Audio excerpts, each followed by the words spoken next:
Have you ever sat down, opened a fresh, beautifully lined notebook, and just froze?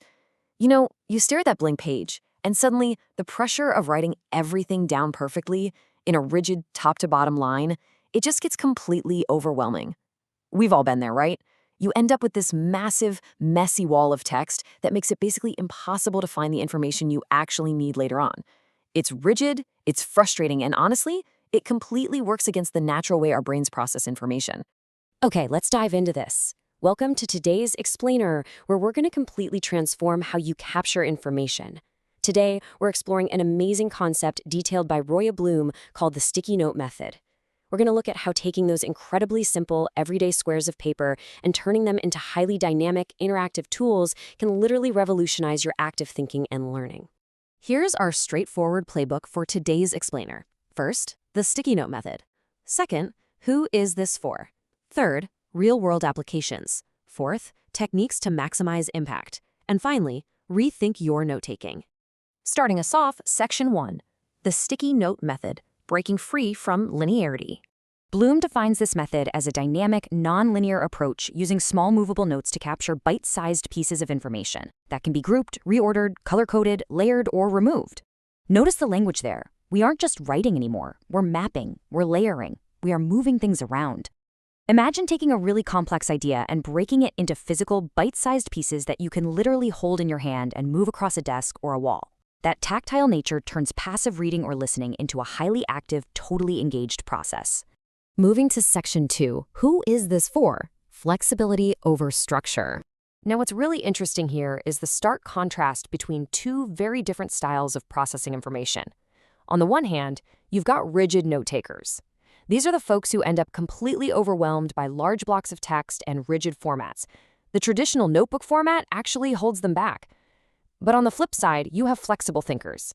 If you're a visual or kinesthetic learner, you don't just need to read information, you need to see the patterns.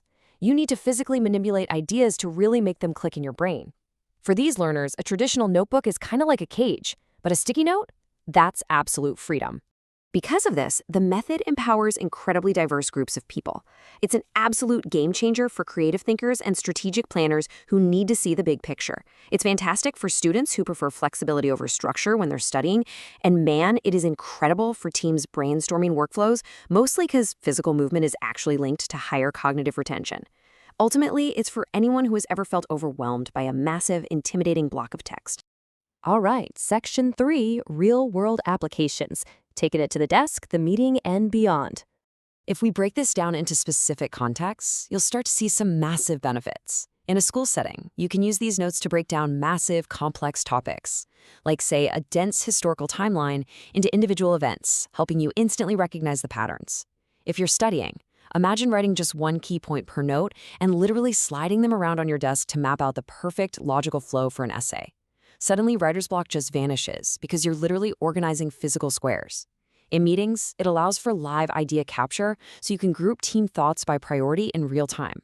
And for general use, they act as these brilliant, flexible placeholders for mind maps or physical planners without making you permanently commit to a layout.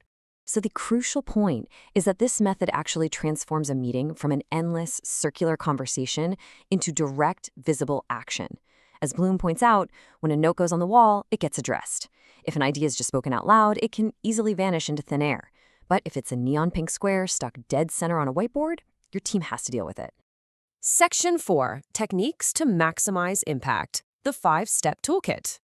Here are your 5 core steps: color coding, zoning, layering for depth, limiting to one idea per note, and taking a photo before you reset. Now, I don't want you to think of these as dry, boring rules. Think of them as dynamic life hacks to physically organize information so your brain can recognize patterns at lightning speed. Let's deep dive into that second step for a second, zoning. Zoning just means designating specific physical areas on a wall, board, or desk for distinct types of notes. Maybe you have a space for ideas, a space for next steps, or a corner for roadblocks.